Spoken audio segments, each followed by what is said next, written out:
ঘরের সেই সর্ষে ইলিশ, মিষ্টান্ন ভাণ্ডারের রসগোল্লা, আর সকলের মনে এবং বাঙালির শিরায় শিরায় বাহিত রক্তে যার গান স্রোত রূপে বয়ে চলে, আমরা গুরুদেবকে শ্রদ্ধার্ঘ্য অর্পণ করতে ও বাঙালির সেই চলে আসা বিভিন্ন রীতি সংস্কৃতি ও নিত্য নৈমিত্তিক কার্যকলাপগুলোকে ছোট্ট একটি নাটকের মাধ্যমে তুলে ধরার চেষ্টা করলাম।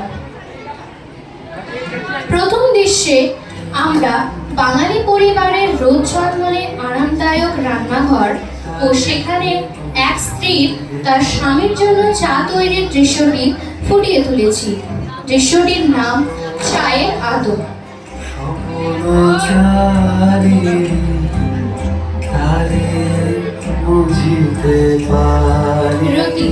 একজন বাঙালি স্ত্রী একটি ছোট্ট চায়ের পাত্রে চায়ের সামগ্রীগুলো খুব সাবধানে মিশিয়ে সকালে সে সুমিষ্ট মধুর চা তৈরিতে ব্যস্ত।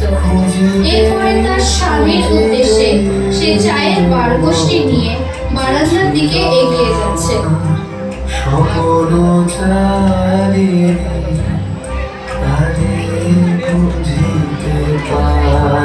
পরের দৃশ্যে আমরা দেখতে পাচ্ছি স্ত্রী তার স্বামীকে চা পরিবেশন করছে এবং সঙ্গে নিজেও চায়ের অন্য কাপটি হাতে নিয়ে সকালে সেই চায়ের সাথে নিজেদের ভাব বিনিময় করছে।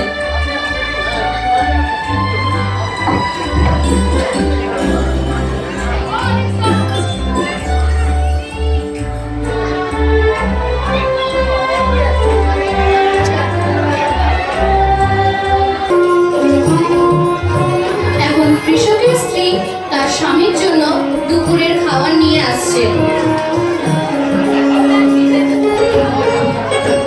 এখন কৃষক হাত ধুয়ে দুপুরের খাবার খাচ্ছেন ও তার স্ত্রী হাত পাখা দিয়ে বাতাস করছে।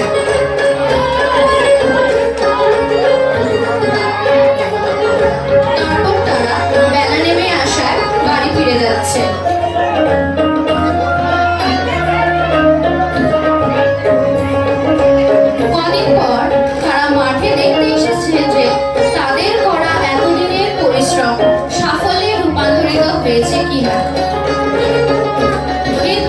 ধান দেখে তাদের খুশি যেন আর ধরে না।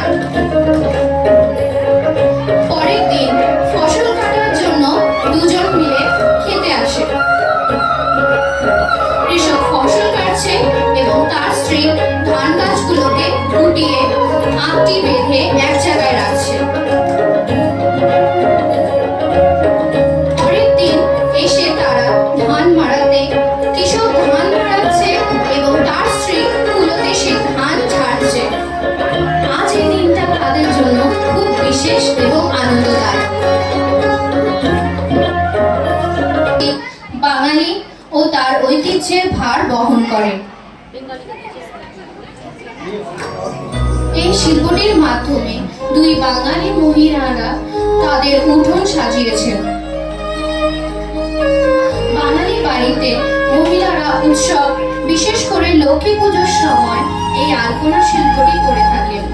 আজ লক্ষ্মী পুজো, তাই আলপনা অঙ্কনের মাধ্যমে মাকে আহ্বান ও বরণ করে নেওয়ার একটি সুন্দর পরিবেশ সৃষ্টি করা হয়েছে।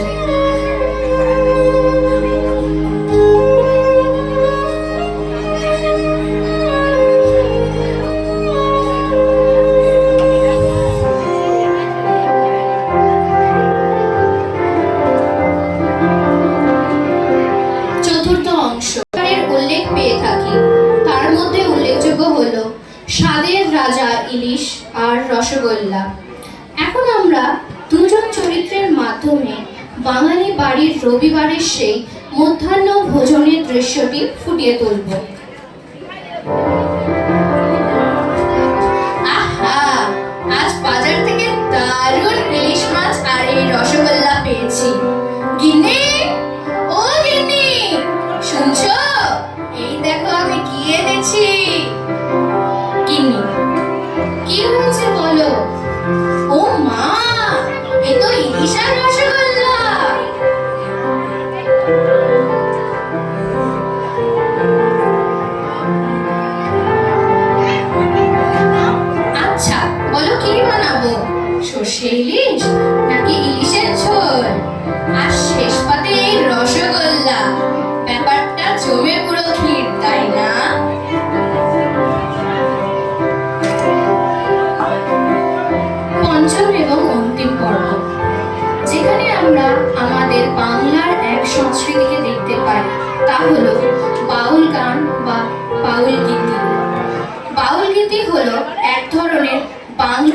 সঙ্গীত যা বাউল সম্প্রদায়ের দ্বারা পরিবেশিত হয়।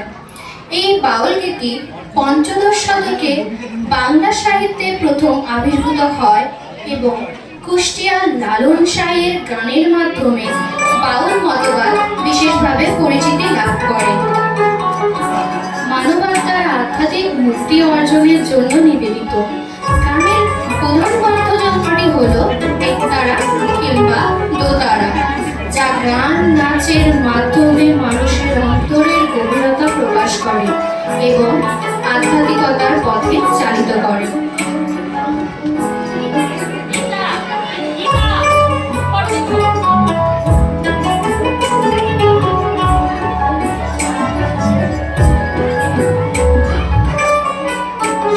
অবশেষে আমরা আমাদের নাটকের অন্তিম পর্যায়ে চলে এসেছি।